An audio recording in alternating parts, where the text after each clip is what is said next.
Hello বন্ধুরা, তো অনুরাগের ছয় আজকের পর্বটিতে আমরা দেখতে পারবো দীপার গলায় ছুরির আঘাতের চিহ্ন। তখন দীপার গলা থেকে রক্ত বেরোতে শুরু করে।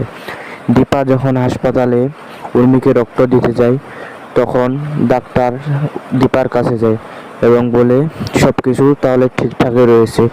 এরপর ডাক্তারের কাছে নার্স যে থাকে, সে নার্স ডাক্তারকে বলল, আমি অসাধারণ কিছু বুঝতে পারতেছি না। নার্স বলল, সব কিছু গোলমাল লাগতেছে। তখন ডাক্তার এসে দেখে, ডাক্তার বলে আউট অফ ডেঞ্জার, সে অনেক বিপদ হতে পারে।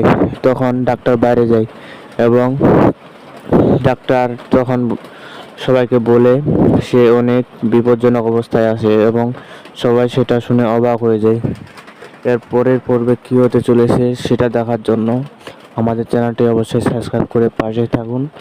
ধন্যবাদ সবাইকে।